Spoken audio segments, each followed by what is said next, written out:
Have you ever heard a knocking on your door late at night after seeing an unexplainable creature? What would you do if you saw a large, odd-looking deer staring at you from under a streetlight? Imagine an entity without facial features quietly sprinting through the woods in your direction. Today, we test the believability of Creature Feature, Volume 3.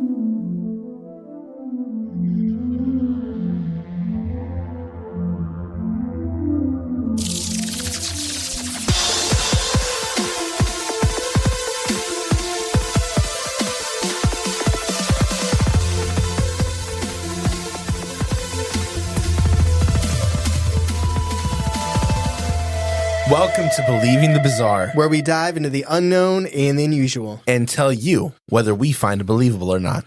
That is right. It's another Tuesday. It is March. This is the last Believing the Bizarre episode ever that I'll be 31 years old. That's true. Rest in peace, 31. Yeah.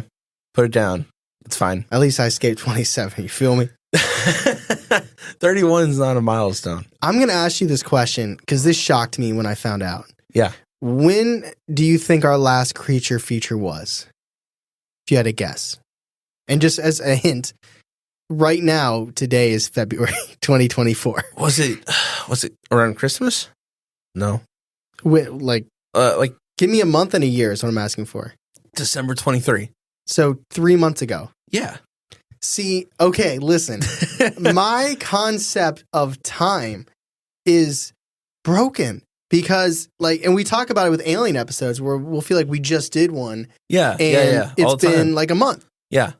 We have not done Creature Feature since December of 2022. A full year all of what of I guess? 2023. That's why I was almost shocked. I'm like, you got it. How did you get the right answer?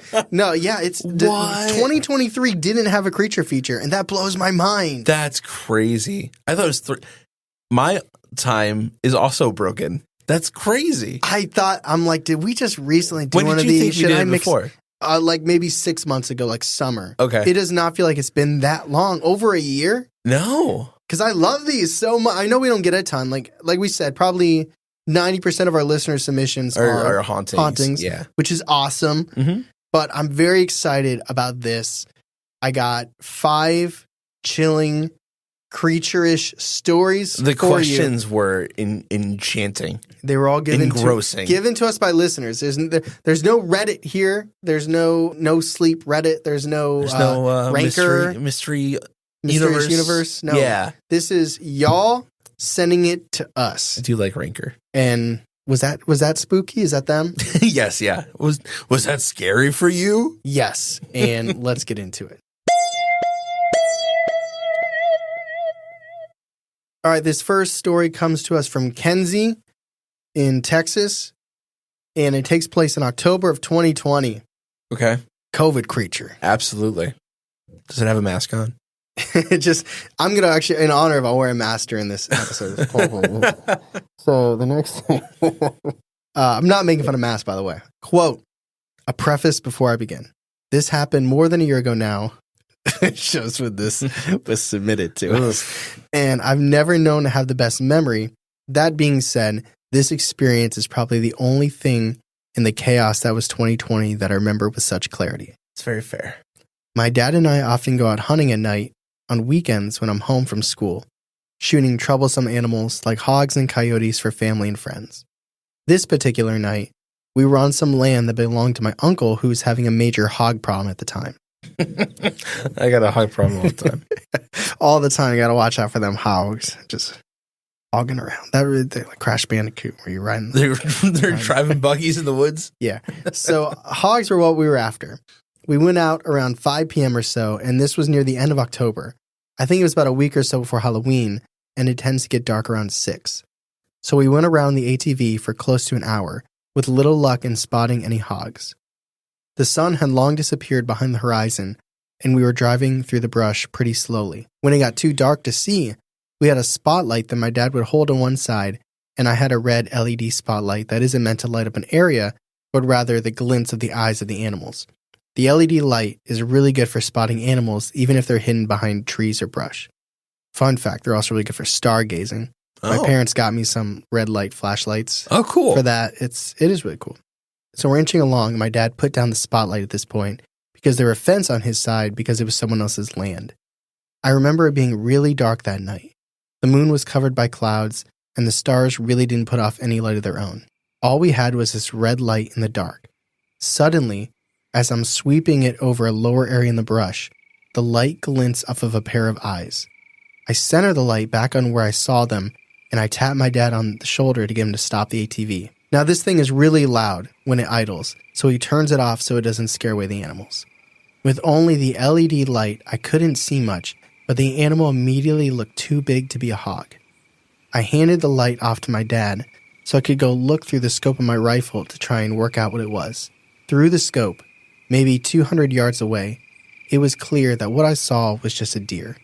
Now, it's illegal, in Texas at least, to hunt deer after dark, plus it wasn't even deer season yet.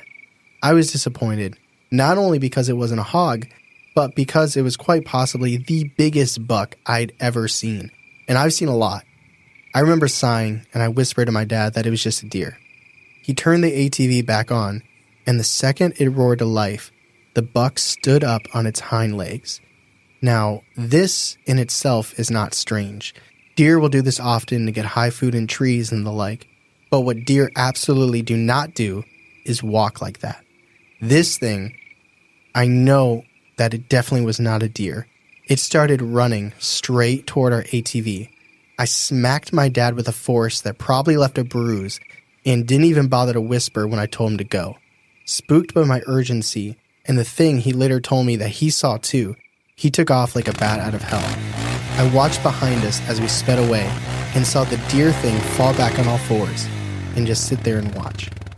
My dad and I still talk about this to this day, and he's convinced himself that maybe we were just psyching each other out and it was nothing more than just a tired conjuration. But I know it wasn't. The first thing that probably comes to mind is Skinwalker, but this was Central West Texas, so I don't even know if they live in this area. I refuse to ever go back to my uncle's land at night, and I probably never will. I've had nightmares about this thing. I even have a few sketches. Love the show. Hope y'all are doing all right. Kenzie. Oh my God. Dude. My heart stopped. That's so scary. This deer just running at you on its hind legs. Even seeing it stand up, that's very weird. I get the I kind of like that there. she calls it out, though. Yeah. Like, it wasn't like I immediately, like somebody, I'm not a hunter. No. So she is, and so she's seen a million.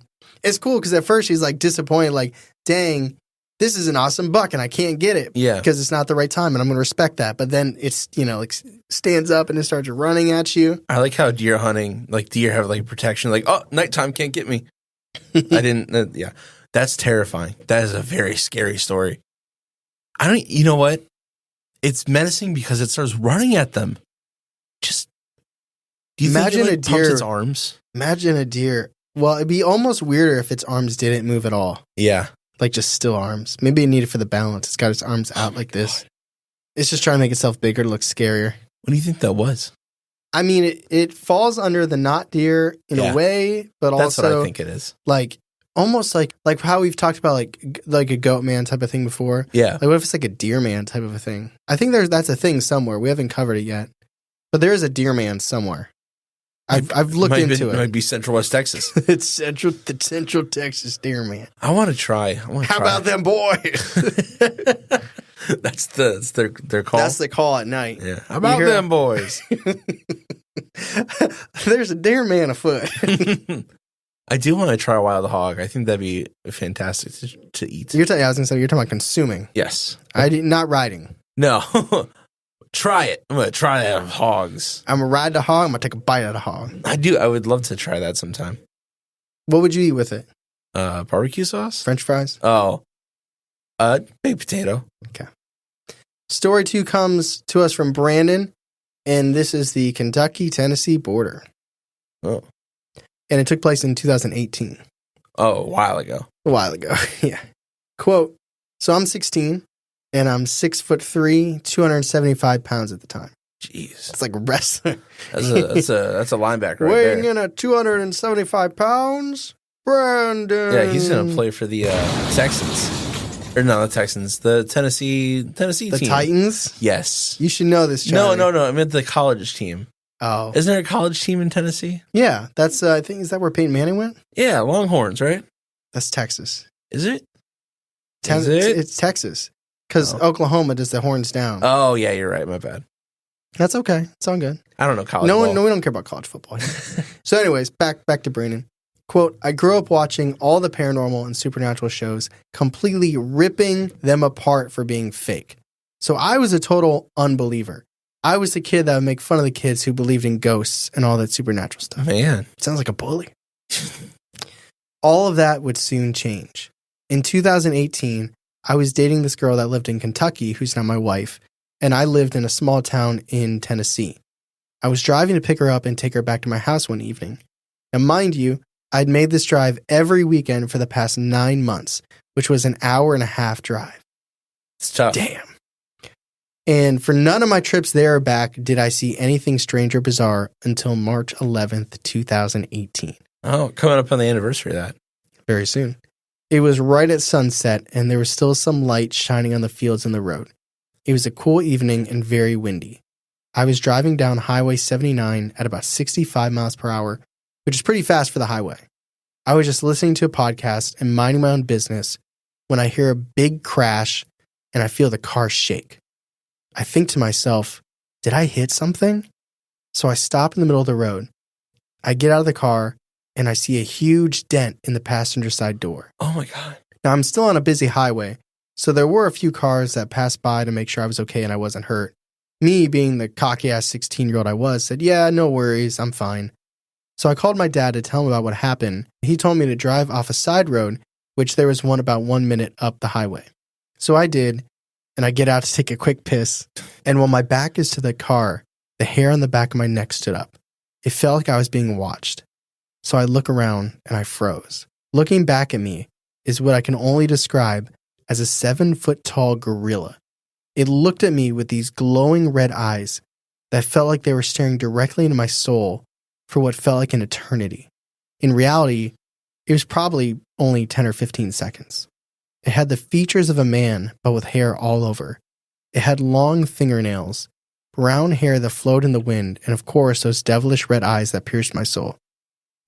I don't know if he's put away his I'm hoping. I see he might be so frozen. Gorilla's just like, hey. Just like there's a moment of silence and just like he's like, your fly's undone, bro. You might want to, just that zzz, like the potato chip crack. Yeah. So I don't know if it was the fear or the adrenaline, but I sprinted back to my car, hopefully with the pants zipped up, locked the doors in a full panic state. I dialed my dad's number. While it was ringing, I looked out my window to see if the creature had moved, but it hadn't. My dad answered the phone, but as he did, I noticed something the creature was doing. It was waving at me. Not like a come here or a beckoning wave, but like a bye wave. I get back on my phone and I'm yelling into it while my voice is cracking. I'm saying, Dad, it's looking at me. It's waving at me. So I speed off the road back onto the highway. And as I look out my passenger side window, I see it sprinting beside my car in the ditch off the road. Not running, but sprinting. And I'm going about 40 miles per hour. And in that moment, I yelled out loud, what the f*** can run 40 miles per hour in Kentucky? So I finally lose the creature, and I stay on the phone with my dad until I get back to Tennessee. Since that day, every time I went to pick her up, I brought someone with me. And my dad refuses to talk about that day to anyone, including me. So weird. So weird. What in Kentucky? This was Georgia. If this was Texas, but Kentucky. You know what? I know exactly what stretch of highway he's talking about. Really? Mm-hmm. I do. It's beautiful, the area, because it's like really big hills in between the highways. 79. I think that there's a chance that Brandon might have killed someone and is using our podcast as like an alibi. Definitely was Bigfoot. Yeah, no, I didn't kill anybody. Listen to this podcast. The problem is he submitted this to us like 2 years ago. So he might be listening to this in jail. But I'm kind of joking. I wonder what he hit. I wonder if the big threw a rock or something. Maybe. It reminds me of like the Jeepers Creepers, which I know you haven't seen the second one, but it throws this like bone is like he sharpens bone into like not knives, but kind of like ninja star type things. Okay. It's got like shuriken. teeth and bone welded together. Oh my God. And he like uses it to like he throw it and it like hit the school bus tire. That's terrible. So it stranded him. Yeah. A little more intense than what happened here, but this is still scary. That is scary. Yeah, it's a very vulnerable space to be caught too. Yes. Why did the Bigfoot just wave at him? I don't know. It's so weird. Well, it's also like his interpretation of that. What that symbol means. Entity's body language, right? Yeah. Like to us, it might look like bye-bye. To him, who knows what it meant. So I'm going to eat you. I'm going to run. Don't go 65 again. That was really hard to catch you last time. Yeah, he's going to do a Usain Bolt on him. I thought it was very funny how he said the brown hair blew in the breeze. Oh, it flowed. Floated in the breeze. Yeah. I was like, wow, it's a very romantic way to describe that. It's going to turn into an Aussie commercial here. If only we were sponsoring. I used to use Aussie when I had long hair. I have nothing to say. Okay, cool. So this next story comes to us from Justin from Wisconsin. Justin Finfudgley. And it takes place in 2022. That was the boy that... What are you talking about? Justin Finfudgley was the boy in Harry Potter 2 where the snake comes at him. And then the dueling club. And they're like, why do you... Never mind. Wait, the dueling club was in the Chamber of Secrets? Yes. Oh, okay. Yeah. And they're like standing up. Yeah, and the snake like comes at the kid. Yeah. That's the kid it comes after. Justin Finfudgley. I gotta tell you how amazing it is that I found the right sound effect for that. It's pretty strange. So Justin from Wisconsin in 2022 said this, quote, "Go Packers. Go Pack, go. I have a heavy dog that is very brave for her size, and as all dog owners know, regardless if you want to go outside or not, you have to take them out or suffer the consequence of them using the bathroom on your floor." Yeah. You know, I know. So I took my dog Delilah out, and as soon as I opened my front door, I was faced with a deer that was under a streetlight across the street. My dog saw it as well, but stopped dead in her tracks and tucked her tail between her legs. She actually tried desperately to scatter back into the house. I was confused because, having lived in Wisconsin, we've seen literally thousands upon thousands of deer. Mm-hmm. Although I admit this one did look a little off. The most striking thing is how skinny and tall it looked. It was nearly halfway up the streetlight, which was easily 20 feet high. I realized then that I couldn't actually see the back legs of this deer, but I figured it was just due to the shadow of this nearby tree covering my view. But after my dog ran back in the house, I looked closer at the deer and started inching closer to it to figure out why it seemed so off-putting other than just its sheer size.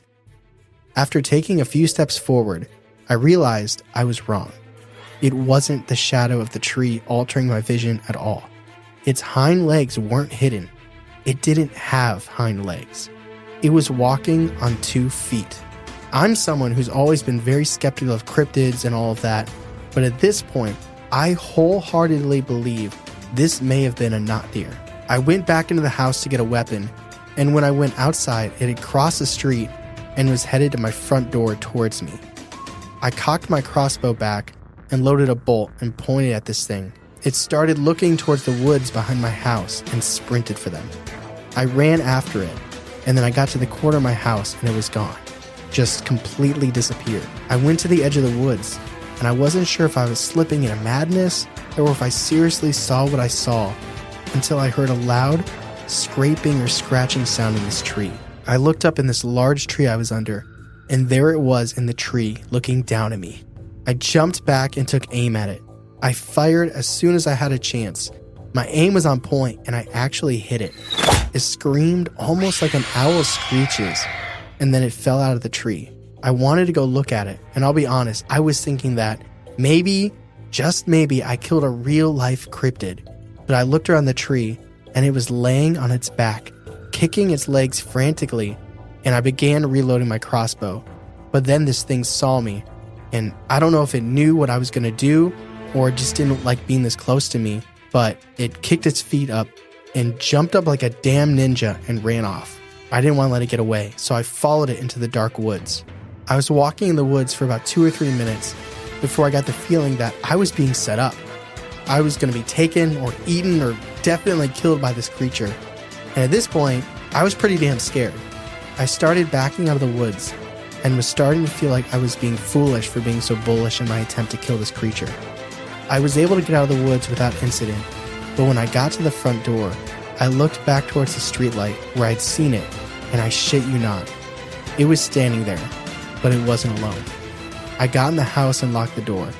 I ran around the house, locking windows, the back door, and just as I turned the lock on my patio door, there was a 7-foot-tall creature with 2 legs, claws on its feet, and red eyes looking right at me. It was brown and had a deer head, but 2 large teeth that poked out of its mouth. It almost looked like it was smiling at me. I went to get my phone out of my pocket, and when I looked up, it was gone. Unquote. That can't be real. That cannot be real. There's no way.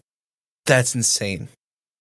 That's terrifying. I wonder how many. He doesn't say how many he saw in the streetlight. Just not alone. Wow. 2's company. 3's company. 2 is a couple. 4 is a party. Yeah. 5's a rave. 6 is too many. I don't like groupings with 6. Yeah. That's too much. I would never go outside again. I was going to say, you have to move, right? How can you ever just go out? It's not, I don't think this thing's just passing through. Dude, that's so scary. You know, there's moments of this story that remind me of William's story, episode 6, The Great Dismal Swamp Mystery. One of my favorites, because it goes up in a tree. Yeah. He shoots at it. It falls from the tree, obviously much closer in this one. Man, when I think of The Great Dismal Swamp Mystery, it just brings me back to like vintage BTB. I love it. I mean, that's like our 6th episode. It was our 6th episode. Yeah. The scream.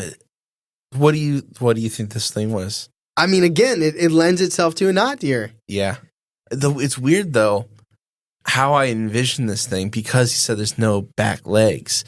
Is there a middle? I guess it's like, just must be like standing. I think what he's saying is he thought the front legs, he thought the legs that were standing on were its arms, like if it was a normal deer, the front legs. Yeah. But the front legs were the legs. Yeah. Like there were no back legs. He thought that the shadows were covering and he couldn't see it, but really it was just like the 2 legs it was standing on, which he thought were its front legs, were its only legs. Mm-hmm. So it's got 2 long legs in the front, nothing in the back, just goes up. No wonder it was so tall. Yeah. But like that's like, he's talking about sheer size. If he's saying it's almost halfway up a 20-foot streetlight, yo, you guys know if you follow us on Instagram, like I see deer all the time. Yeah. Not many of them are halfway up. No. Maybe about 6. Sometimes when I'm walking, there's like 7 of them sleeping in a front yard. Oh, it's really? Pretty cute. It's kind of adorable, actually. What do you think it was? Not deer. Or is it Wisconsin? So there's north. Maybe a Wendigo. With like the antler type of a thing? Yeah. Yeah. I don't know. Spooky stuff. I couldn't imagine like seeing this thing. See, the seeing it's one thing. It's the day after that, the never feeling safe again. Yeah. Because there's human components. Like if your house gets broken into, you know, it's that vulnerability of like, am I actually safe here? Mm-hmm. Like if it got broken into once, why wouldn't it? And they know where you live now. Yeah. Well, I mean, you mean like these creatures? Yes. I'm just saying like any aspect of like, if you start not feeling safe in your house, and it's tragic. I know there's a lot of people in this world that live in places, you know, and even just talking like the United States and other countries, but like, you know, if you live in a bad neighborhood, you know, like you don't have the means to leave. Mm-hmm. So I know there's people that deal with this, but like on the paranormal side. Yeah. He's got to stay strapped now because. I think he is probably. He sounds like someone that's commonly strapped.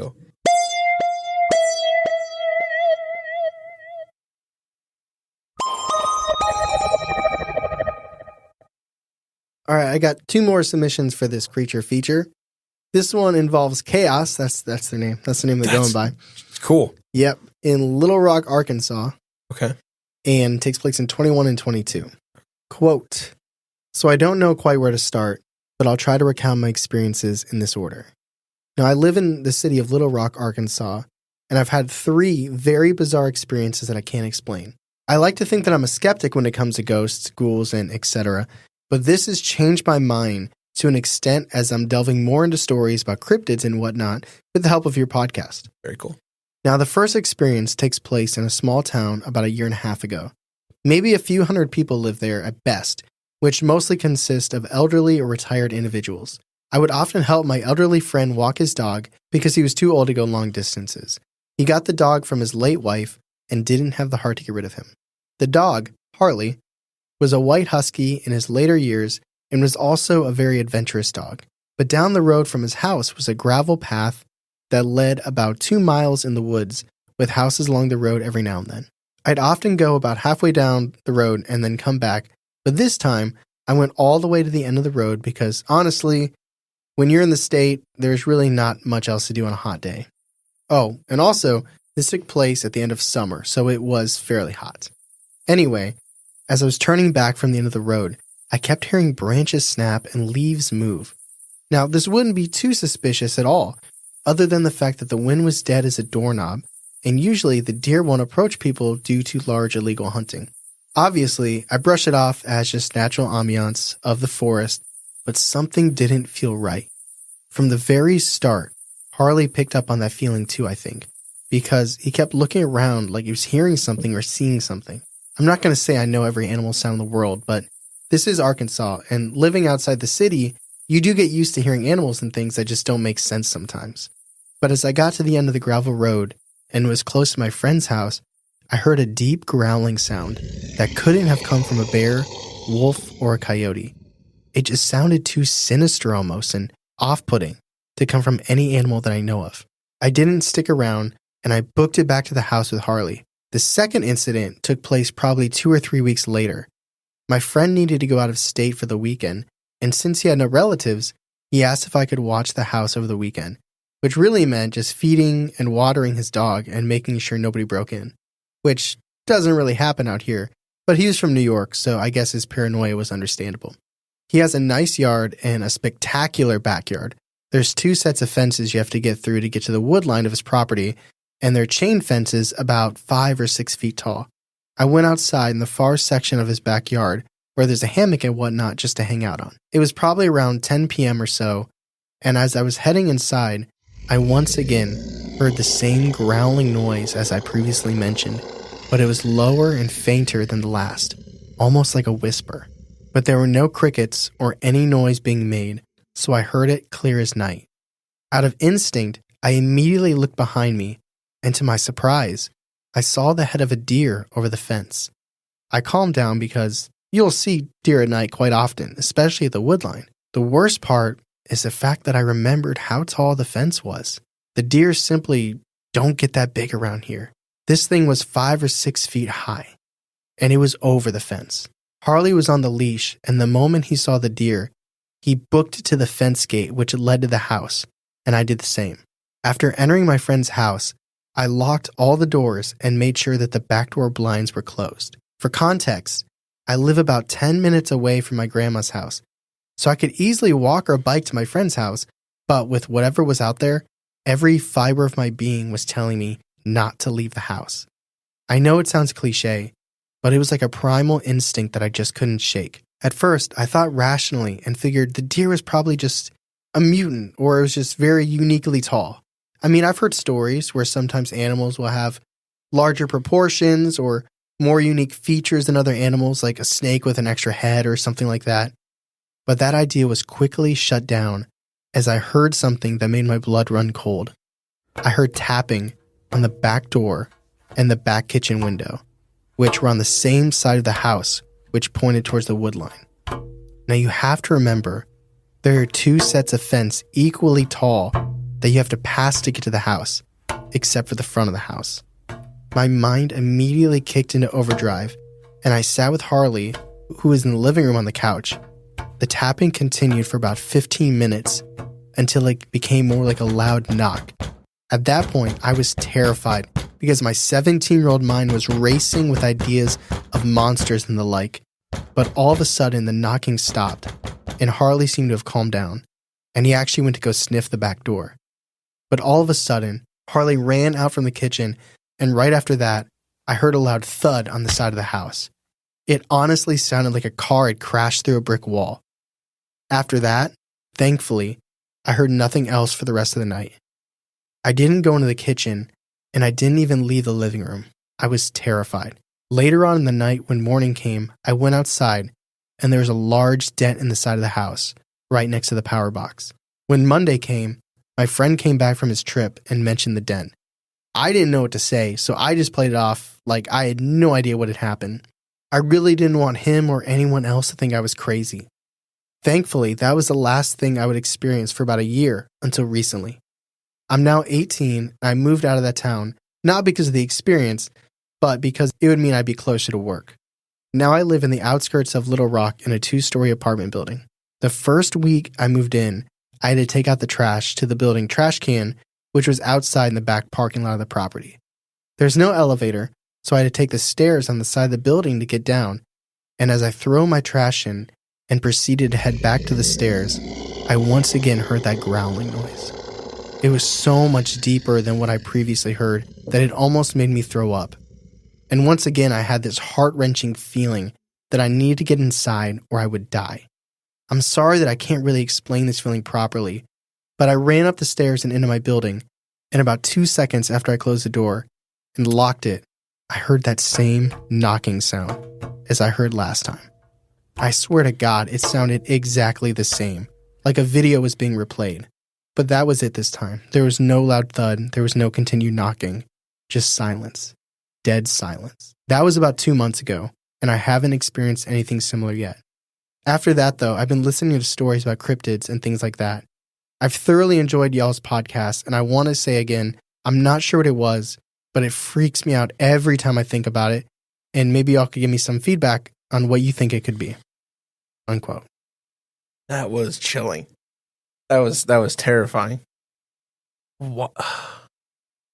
Why them? Why her, right? Because it followed her. Right. Why is it her? It almost, because, like, I feel like if you had a dangerous area, you wouldn't ask a friend to come over. Right. So it makes me feel like her friend isn't aware that this thing could be prowling around. I don't think he is. It's like it's like a cryptid attachment. It's very weird. It's very weird because he must not know about it, like you just said, but it's like enraged by their presence. It's just a dent in the side of the house. Yeah, it's wild. What does that even mean?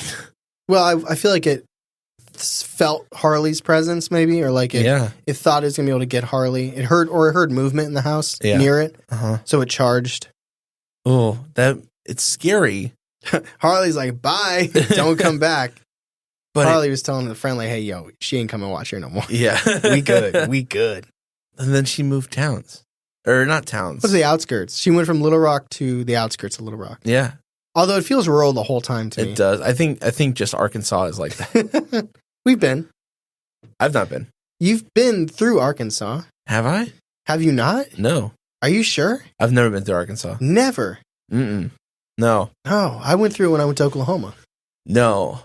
I've never been through Arkansas. I was actually, when I was visiting our friend Parker, and when we were going through Arkansas, I was still in grad school, and I was reading a book that took place in Arkansas. I remember you told me that. It was a little dry. Yeah. It was a little dry. Don't know what it's called. I think it might be the only book that takes place in Arkansas. It was fiction, too. So. Yeah, not much going on there. Little rocks, you know. All right, we're on our final submission for the creature feature. I mean, they didn't submit for the creature feature, but that's what it turned into. Absolutely. It's like cooking. You get the ingredients. And I didn't mean to make a cookie, but I got a cookie. Wanted a pie, and I made a cookie. So this was the most unique submission. Most are done through the website, which if you have a story, a paranormal encounter, something spooky you want to talk about, or, you see something in the sky or whatever, you can go to believingthebizarre.com, go to submit your experience, fill out the form with as much detail as possible.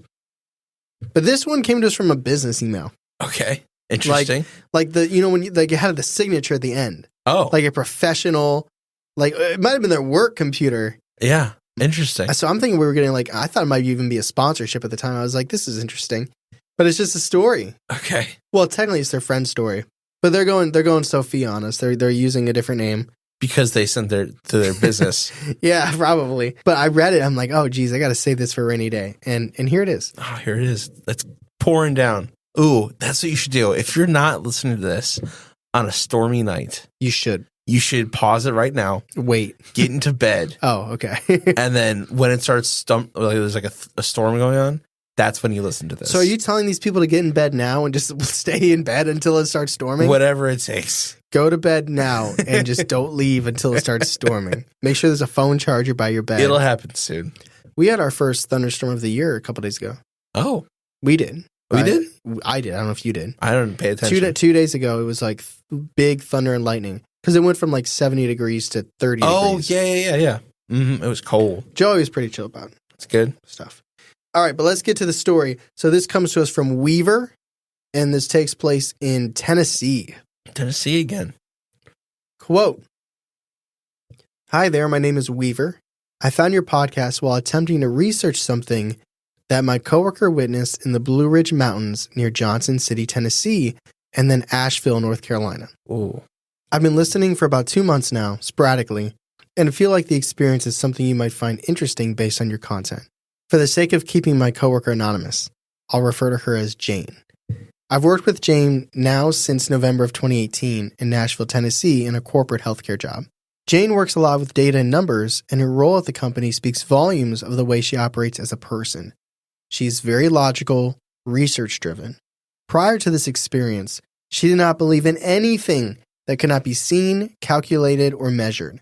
I knew her for nearly 2 years in professional capacity before she saw something in the hills of Appalachia that caused a complete paradigm shift of her perspective. In November of 2020, I got a call from Jane in the afternoon. We were still working from home while the pandemic carried on around us, and it wasn't unusual for us to touch base on the phone. I'm an openly hippy-dippy person who's never personally witnessed anything extraterrestrial in nature, but I believe in energies and the potential for things to exist that we can't see or feel with our normal human faculties. I've researched UFOs, unnatural phenomenon, etc. for fun since I was a kid. I was raised conservative and Christian here in the South, so I understand that makes me a little far out compared to others with my background. She knew this about me, knew I had crystals in my home, and that I liked to sage bundles to clear negative energy. She told me that she was reaching out to me for these reasons, because whatever she was about to tell me required a certain degree of open-mindedness. She launched pretty immediately into it and told me up front that she and her friend had seen something in the woods that was, more or less, to them, an alien. She said she and her friend saw it about a week prior and were so shaken at what they witnessed, they had yet to really discuss it with one another, and said that I was the first person she could think to tell because I was so open-minded. I knew from the way that she described this creature that it wasn't a normal encounter, if there even is such a thing. Like I said, I had researched aliens heavily and was already familiar with many theories, that there's many different races of alien, and that they've been here for a long time. That humans may or may not be an experiment with genetic ties to one or more of these races, that some are benevolent and some aren't. Like I said, I'm pretty open-minded. The way she described this entity was unlike any encounter I've ever read before. She said that she and her friend, Britt, were hiking in the Blue Ridge Mountains one afternoon near sunset, enjoying the colors of fall and the amazing views. They realized that the sun was setting faster than they prepared for and decided to head back to the parking lot. They stopped to take a photo a little ways away from the parking lot, and when they started to walk again, they began to hear something running in the woods. She said that the impact on the leaves didn't sound heavy, it actually sounded very light, but it was as if something bipedal was literally sprinting. She said Britt jokingly asked her what would be scarier, if the sound of the running they heard was an animal or if it was human. Jane said that she saw it once, about 20 feet away, approaching them but at a slight angle. She explained that they were walking ahead on the trail towards the parking lot and that this creature was headed in the opposite direction at an angle to the left. She described him as being crouched over, running awkwardly with extremely thin, long limbs. She said the movement looked really unnatural and that it appeared as if it was being jerked forward on strings. She said when it was still in front of them, approaching from the front left of the trail, it appeared to be shoulder width. Jane said she and Britt had been frozen, watching it come towards them in a trajectory that would narrowly miss their own path. It kept its path until it was behind them, when Jane said it suddenly stopped, turned towards them, and stood up. This is where things got exceptionally disturbing. She said she thinks it realized that they could see it, and when it stopped to turn and look at them, it stood up at about 8 to 10 feet tall. When it turned to look back over its shoulder, in quotes, it had suddenly become the width of a dog's tail, according to Jane.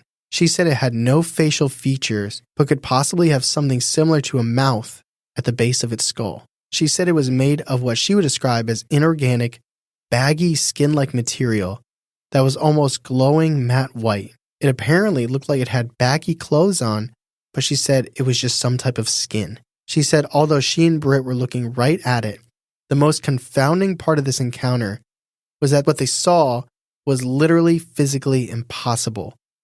They said while they could see that it was there was an element to this entity that was not seen with the human eye. It was almost like it wasn't of this dimension or plane.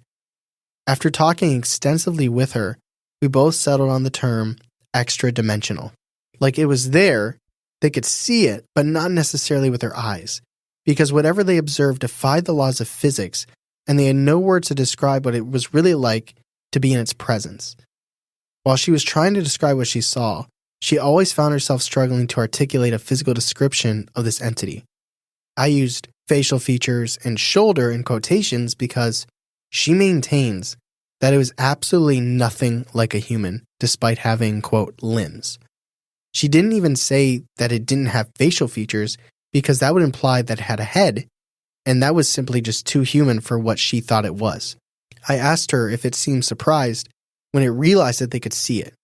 Her response was simply that this creature was not capable of being surprised, because that was simply too human of an attribute to assign to what they saw.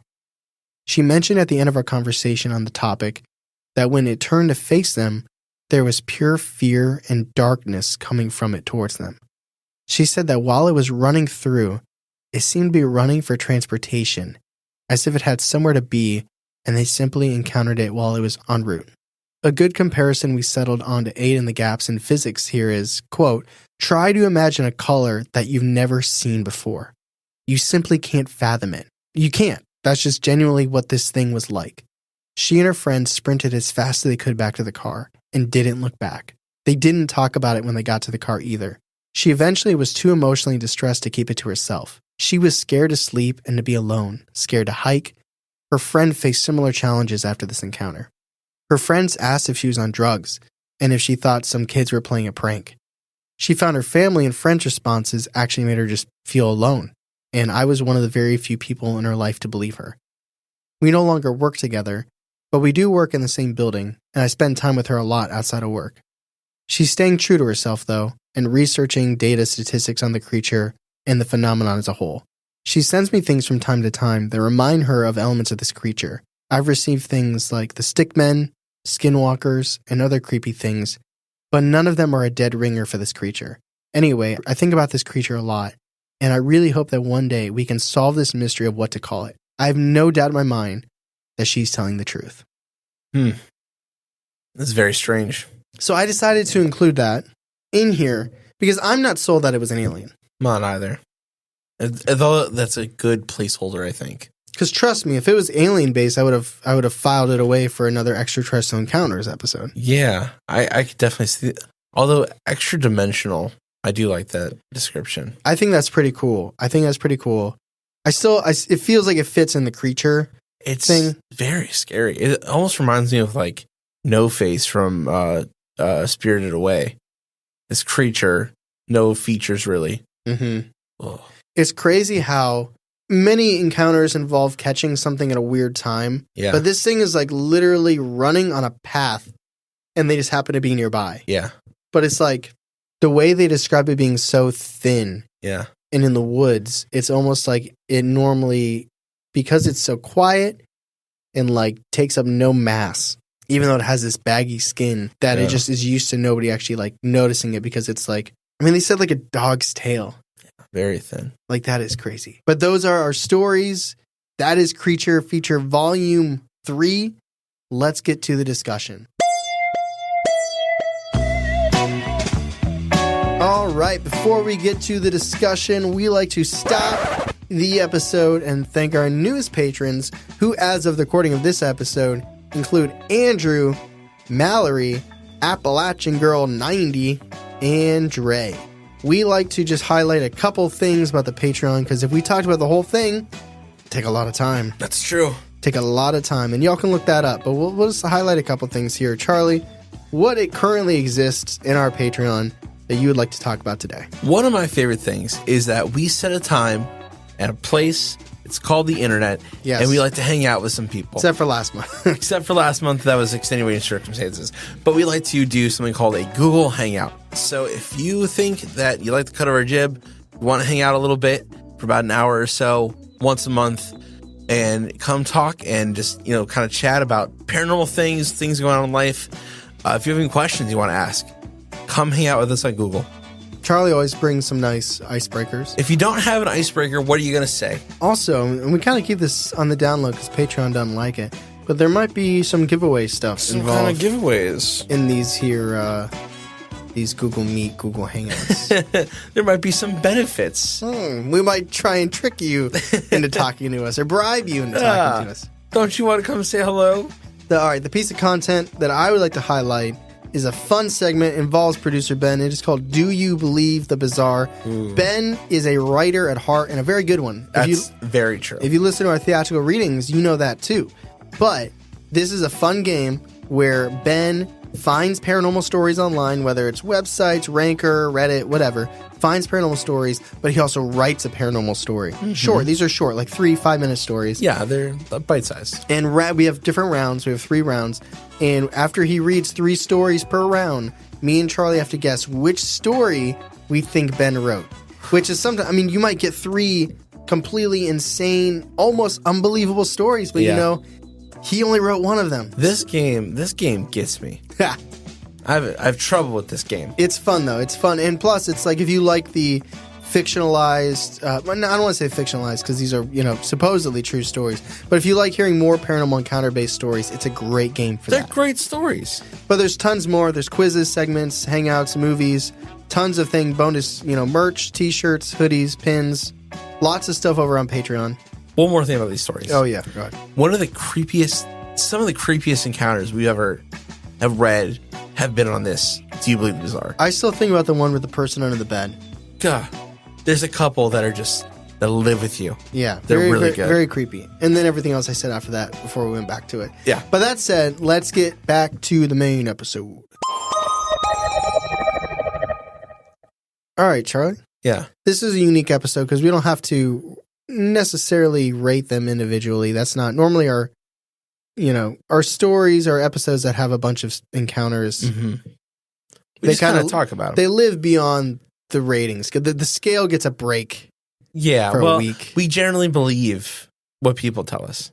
Yes, it's not a fun world to live in where you assume. Now, it's one thing to assume, like if you can, like Mythbuster, right? Yeah. If they genuinely believe that something paranormal happened and we come to the conclusion that maybe it was this, that's one thing. But we don't like to live in a world where we think these people are making up stories. Like we're just their glorified no sleep Reddit. Well, nothing in these stories like stood out as being overly story-ish. Well, some of them are written really well, like a creative writer. But it's just like, I don't know. I choose to believe that these people are telling the truth. I do too. Taking the time to go to our website and fill out the form, Absolutely. It's just, and we're not like, this isn't life or death here. It's an entertainment podcast. So there's no harm in us choosing to believe these are real. Right. That being said, it's terrifying to believe these are real because they're very scary. All these were terrifying. Yeah. I think the story that stands out to me the most is the 4th story. The one where it's the person watching the friend's house. I was thinking that too. It has like Pale Man. The story we read from Pennsylvania about the Pale Man looking in the window. Yeah. That one, listener submission collection too. It's always going to be one of my favorite short paranormal encounters. It's terrifying. Which I think at the time we were talking about it being like a rake type of thing. Yeah. But huddling in the house, locking all the doors with this dog, and then just hearing the tapping is so... That's like hooves, right? Just like that's going to be one of the stories that lives beyond this episode for me. And they're all very good in different ways. Like there's a lot of not deer in this one though. Yeah. Which is interesting. I think that kind of makes them blend a little bit. Like the first and the third story a little bit, like the one where you're seeing the dude with the crossbow just taking it down. That story's insane. That story is crazy. I'm so glad he kind of came to his senses in the woods, and he's like, would have been dead. Maybe this is a trap. Like he's on that clever girl, you know, like, oh, he was getting baited. I know, and then he looks back and there's multiple. Oh. And then there was knocking, or was there knocking in that one? Or? Yeah, it tapped on his window too. After he got back in and he saw the face. And then the one with the guy going to, you know what is, the funny thing is like nothing runs as fast in Kentucky, but then also like, could you imagine being his girlfriend? Yeah. And he drives an hour and a half. Yeah. Well, okay. So, here's some logistics for you. Sure. I believe he said he was going to pick her up. Pick her up. Right? Or no? I think he said to go see, at least. You say pick her up? Now, maybe he means hour and a half, like 45 minutes there, 45 minutes back. Yeah, still, it's a long ride. But, so let's go by your logic. It's an hour and a half, and he's visiting her. Yeah. He says he never goes alone anymore. Yeah, who's he get to go? Who's he going with? Who's their third? Who's the? What is it called? The third wheel. Who's the third wheel? I'm gonna say something on else. Every single one of their dates. Not his dad. No, their friend. The friend. I'd go. I'm assuming he probably told her some things. Well, they were kids, right? So 16, but I'd go when I was. How 16. many dates before she's like, hey, Johnny's awesome. He's really cool. Does he need to come on every single one of our dates to Applebee's? Bigfoot saw a wiener. Yes. It's 2 for 22, not 3 for 33. Come on, y'all. It's interesting. It's a good point, though. That's a long. They're kids. I don't know if this relationship could make that. I'd be like, hey, I'm not driving here. You're really cool. Well, it's definitely hour and 15 for me. Well, you didn't see a cryptid. I did not. You're right. Cow cryptid. Yeah, they're just cows in the field. Okay, so do you have anything to comment about the first 4? That first story is still very terrifying. The first one? Yeah. What stuck out to you about the first one? Seeing the deer and then seeing it stand up and then seeing it run. Gah. Yeah. There's really good creepy imagery, and there's a small detail from each story that sticks out. Yeah, it's true. So let's talk about this last one really quick, because it is the most unique. It's a secondhand encounter experience, but it's really hard to conceptualize. Yeah. Which it's supposed to be, because she's being very honest and blatant that it was very hard for the witness to Jane to conceptualize. I think try to imagine a new color. Yeah. I think that's a good way of explaining it. Phrase that. But it's really hard to grasp what they might have seen. You know what I'm thinking? You know what I've been thinking about? What's that? What if it's a hide behind? Oh, but it wasn't. It was a hide behind that was in the middle. There was somebody somebody walking alone about a mile away. He's like, I got to get to that person. But think about the width though. That's true. Something that can hide behind a tree. Yeah. But I guess there's not much known about the hide behinds in the way of why would it be sprinting? It's not really that area of the world either. That was California, wasn't it? No, it's Michigan. It was Michigan? Michigan-y. Michigan, Appalachia. North Carolina. Well, that wasn't North Carolina. It was going to the beach. Yeah, it was. It was North Carolina. Wasn't? They said a couple different places. It was the Blue Ridge Mountains. Yes. They're going to the beach. They're just on their way to vacation. Hey, it was Tennessee. Oh. And North Carolina. No. Are you sure? Okay. Blue Ridge Mountains near Johnson, Tennessee, and Asheville, North Carolina. Yes. But mostly probably Tennessee. Okay. All right. I don't know. Maybe I like the interdimensional thing. It doesn't feel like an alien to me. I don't think so either. It's very strange, though. I can't find my ship. Yeah. I don't know where I left it's looking for a portal. But the fact that it stands up and it's 9 feet tall. Where is this thing going? I feel bad for wherever this thing's trying to go if there's someone around. You must feel like you're seeing, it must feel like that scene in Jurassic Park where the T-Rex stands up. It's oh no, now I'm dead. Right? And then her friend's like, you gotta go. Yeah. So there's not really a believable and unbelievable. I believe all of them. Every single one. I do. The truth. I really do. So that is our Creature Feature Volume 3. Volume 3. Well, it might be another 13, 14 months before you hear Volume 4. I cannot believe it's been that long. That's crazy. I'll give you a little bit of a teaser, though, because I had to comb through a lot. a lot of listener submissions to get to this. I didn't read all of them. Like as soon as you're like, I've lived in my house for a long time, like I'm out. Like, next. Nope, next. I do have a nice collection outlined for my next extraterrestrial encounters. Oh, do you? That's so exciting. So my next listener submission may or may not be extraterrestrial encounters volume dose. That's exciting. That's very exciting. You know, it's funny. Someone actually just reached out on Instagram and said, "Where's Creature Features?" Seriously? Yes. No way. It was like a week ago. That's amazing because when we published Cursed Games, somebody just before that was like, "Those are my favorite." I was like, "You're in for a treat. This is going to be great." Yeah. But thank you everybody for listening. And you know, if you have a personal paranormal encounter or something spooky happen to you, even if it's just a moment, that's okay. And we already mentioned this earlier, but go to our website, believingthebizarre.com.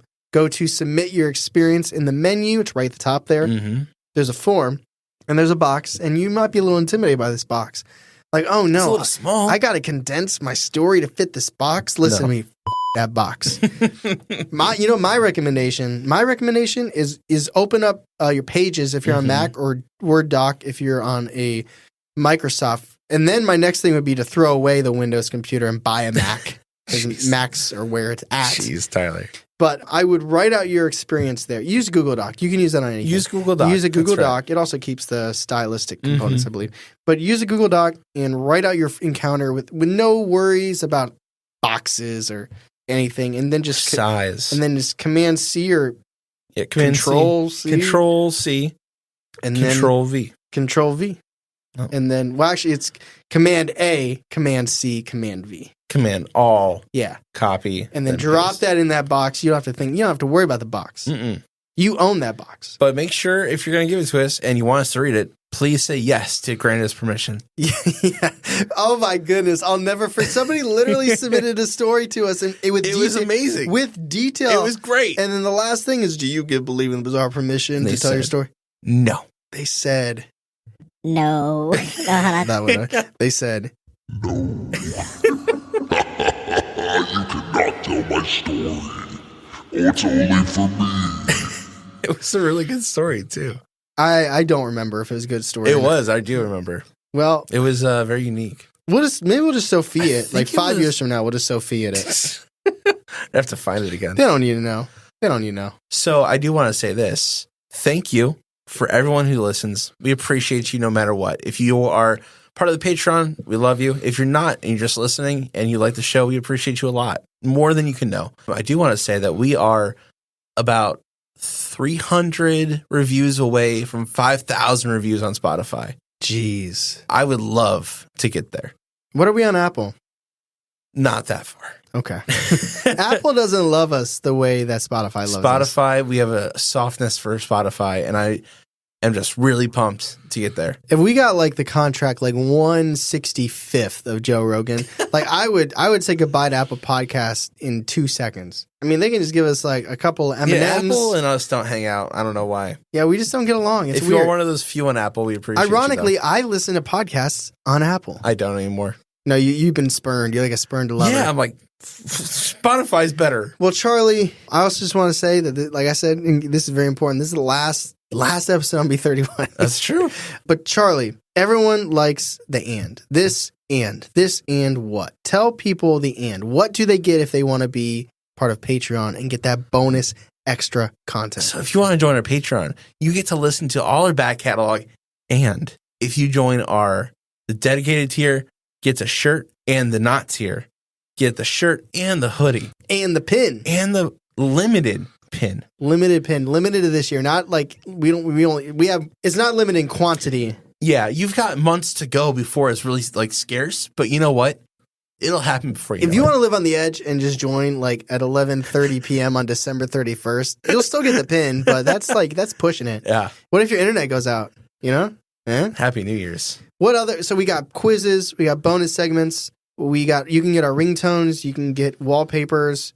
We do quiz. Well, we get quizzed on our old episodes. We quiz each other on current episodes. Those are fun. Those are really fun. We watch short films on YouTube and react to them. Yeah, those are newer, the reactions. Horror movie reviews. We watch newer horror movies and review them.